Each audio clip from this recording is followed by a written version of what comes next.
So we finally made it through 2020. Whew. And so it's time now to talk about what games we played in that last month of this crazy, crappy year. So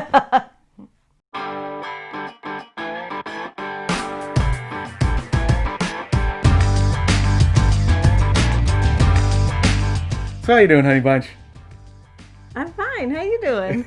There was a long delay there. I don't know what's going on over here. Are you okay? I'm okay. Okay, all right. Oh, we're recording this on January 2nd, so we finally made it through 2020. And as promised, as always, at the end of, as a month comes to the end, we're going to talk about the games we played. Now, because it was December, because we had 2 weeks off. So nice. Oh my God. Beautiful. We actually got a bunch of games in these last 2 weeks. And we always play a game 2, 3, sometimes 4 times. So even though we've got like 14 games, I think, total here. Oh my goodness. that doesn't seem like a lot maybe to some of you, but you know, you multiply it by 2, 3, 4 times, and we've got in a bunch of games, including, of course, some heavier games. So I'm going to start. Okay, good. Okay. All right. And so coming out of Italy, by way of, I think, the Czech Republic or Poland? Poland, yes, exactly.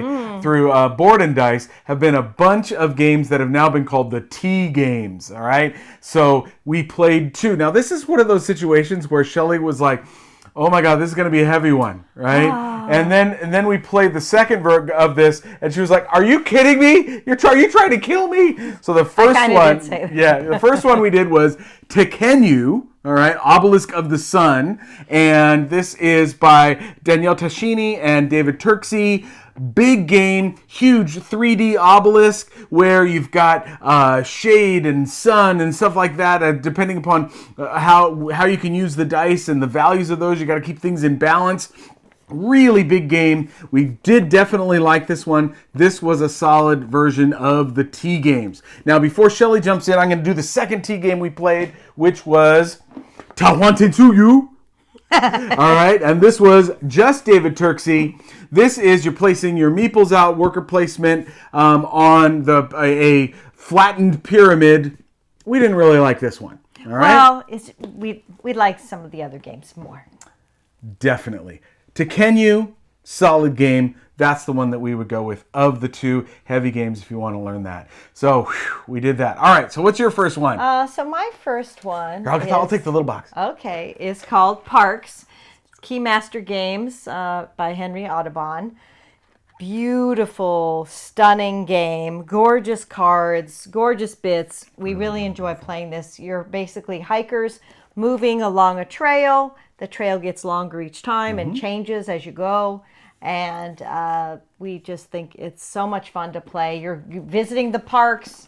And you get the Nightfall expansion. And then so these are some of the cards, and they're beautiful paintings of each of the parks, and the bits are really great too. But the game is just so much fun to play. Really, really fun. And in addition, they have a memories component game. Yeah. So this would be some fun one for maybe some families or people maybe who are trying to get new into the hobby. Yeah. They see a memory game like this, they're going to go crazy. And it's not just flipping over cards. There's some powers and stuff associated with it too. Yeah, so that came with the Kickstarter, and they're just gorgeous games. I mean, solid game, but the beauty of them takes it up a notch for sure on that. So, hey, before we go any further, remember you can subscribe to this podcast by clicking the link below, hit the bell so that you get notifications for any of these monthly episodes, as well as our weekly wine, music, and games episodes. So make sure you got that going. Okay, next on the list is another, a little bit heavier. This one we like to call Tigris and Euphrates Through the Desert. Babylonia. This is Reiner Knizia. Ludonova is the publisher. And we liked it. I think we like both of its quasi-predecessors better than this one. Definitely Through the Desert, which is really solid. Like that game a lot. This has got a bit more meanness to it because you can really get cut off. You can get cut off in Through the Desert, but because you have so many different colored camel trains that you've got, you can work on other things. Here you've got one set. If you get cut off, you can know halfway through the game, you know what? I've lost. And then you can keep playing. How fun. Yeah, exactly. So, Reiner Knizia, for us, Through the Desert or Tigris and Euphrates. But this is 2 to 4 players in 60 minutes. Might be worth checking out if you like either of those titles. Another game that we played was called Atlandice, kind of like Atlantis. It's about Atlantis, but it's with dice. And this is by Scott Huntington and Shaun Graham. It's by Ludonaute. How do you say it? Ludonaute, yes, exactly. Okay. You got Ludonaute. And this is a gathering of resources and very straightforward. Dice are rolled, and you put the dice in certain locations, and that helps you collect the different resources. And as soon as a resource pile is done, you score that resource. Yeah. So very straightforward, family-friendly game, especially if you like to roll a bunch of dice and get cool bits and resources. Yeah, okay. Next is Beez. Yes, this one, you've got hexes where you're collecting pollen from the various flowers. It is from Next Move and Dan Halstad. And Next Move, if you know, they also are Plan B, kind of in that conglomeration. So they are known for their beautiful bits. Azul is probably the best example of that, for which they've won the Spiel des Jahres. Yes. And Beez is a solid entry. It's not our favorite game, but it definitely is beautiful and worth checking out. In fact, you can get there is a Beez expansion as well, which is the butterfly. So, of course, as Doug said, the bits are beautiful, and, check it out. Check it out. Exactly. All right, Shell, what's yours next? The next one I'd like to talk about is called The Red Cathedral. It's by, it's Devir is the publisher, and who is the... It is, you got to check on the back, because this is, Sheila Santos and Israel Cendrero. We've liked some of their games in the past. Yes, and so we definitely like to get the Devir games because we found them to be quite enjoyable for us. And this one does not disappoint. It's so good. It is a beautiful game, as all their games are beautiful, but it is so much fun to play. Definitely. I mean, you're using dice in a very unique way in this game. Yeah, you are. So oftentimes the dice value is how many of a certain things you're going to take, but that's not how this game works. It's how many dice get put into an area is how many resources you take. Yeah. And then how many you move ahead is the pips. And it is just so much fun if you love trying to get resources, but you can only get so many. There's just a small space for them, and then powers associated with the dice. So the dice have so many ways that they're used. We've talked about this on a Wine, Music, and Games episode in the past, and it's also, of course, been featured where we spend a lot more time talking about it on our audio podcast. This is definitely, in my opinion, one of the highlights of December, if not the entire year, as a game from 2020. It's Red wonderful. Cathedral is really, really solid. Okay, next is another Reiner Knizia game. This one is Lost Cities auf Schatzsuche. All right, this is the dice version of Lost Cities. Solid little title. He's done a lot of offshoots of the Lost Cities and Keltis franchise.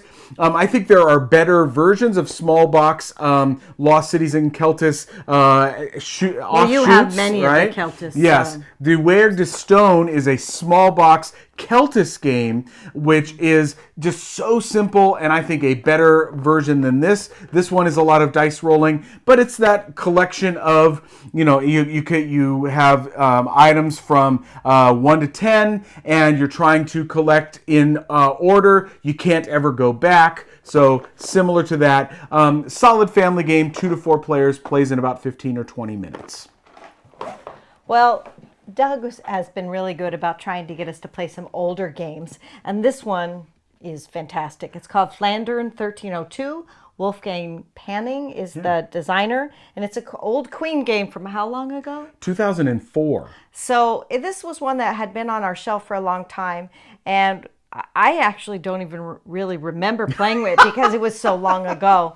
But this is just such a fun game. It really and is. It's complete area majority, but the area majorities are just really different than a lot of other area majority games, because you're not just playing your color in an area. You can also play a church pieces and other pieces. Or and in then, a 2-player, you got a second color that you're possibly working with. Right. And sometimes that doesn't work in a 2-player game, but this one really does. I'm actually shocked that this is one of those games that never actually made it over here in an English version. And I'm really glad that we still have it. It's kind of a lost, I think, a classic. It's really, really solid and worth checking out for 2 to 4 players. One of those old Queen releases, because you can see by that funky box shape. Yep.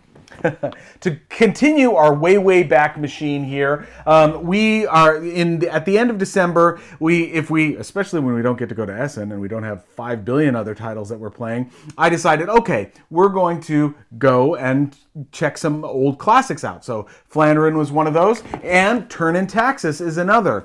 Both of these, by the way, we've been covering in later audio episodes this month, in January. But Turn and Taxis won the Spiel des Jahres back in 2006 and is a really solid title. This actually, as it says, because I made this sticker for when we went to Meeples Fest one time, it has all of the expansions in it, which there are 3 different expansions, some of which are better than others. But this plays 2 to 4 players with a couple of the expansions, especially the one with the letters, which was a Spielbox small expansion. Really solid extra expansion that you might want to hunt down. And I'm kind of I'm not sure where I stand on the Power and Glory board expansion, but the original board and that notes one is really, really solid. So Turn and Taxis, if it's sitting on your shelf because you got it back when it won the Spiel des Jahres, take it off the shelf and check it out again. Yeah, it's a lot of fun. Well, another game that we played is called Whistle Mountain. It's by Scott Caputo and Luke Laurie.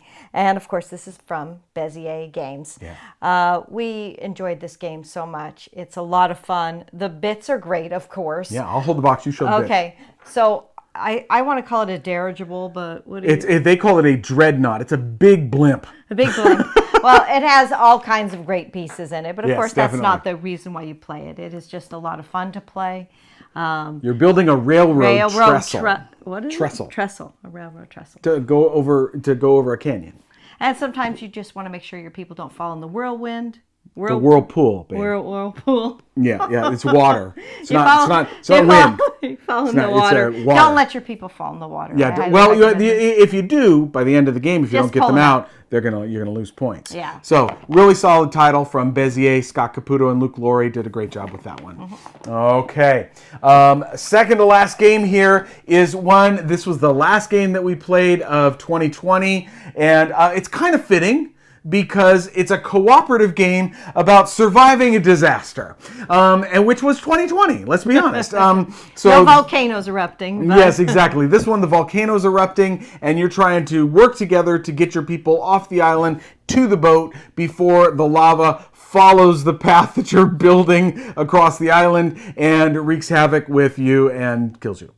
So Red Peak, Ravensburger, it's 2 to 6 players. As we say in the podcast that will be forthcoming, it's probably better with more players. Yeah. And I think this would be great for next year's Meeple Fest, late night, or with families. Exactly. Yeah, it's a really solid, fun game. Okay. And finally, Shelley. Finally, we have Rajas of the Ganges. We got it out again. Yeah, we've been playing it quite a bit. Yes. It's by Inca and Marcus Brand, and it's from R&R Games. Yes. And there are many different... Oh, look. You got the goodie box. This is the reason that we got it out again. Out on the table. Yeah, because we've got the goodie box here and a goodie box over there in the back behind us, because this adds a bunch of different expansions to the game, and we really enjoyed getting these extra expansions in the game. Some of these are indispensable, I think, if you really like Rajas of the Ganges. The game is perfect on its own, Game's in great my on its own. opinion, Yes, I agree. but I love these expansions, and they do add a lot to the game and make you play the games a little bit differently and open up the game even more, so I highly recommend it. Okay. We made it through. We made it through 2020 together. Sure. And we made it through our rundown of the games from December 2020. We look forward to having more of you on the channel, talking to us, subscribing, ringing that bell, and remember our weekly wine, music, and games we're having a lot of fun with as well. So I hope your January has started well. 2021 can't be as bad as 2020. No, it's going to be a really good year. Exactly. I love you, beautiful. Love you. Bye, guys. Bye.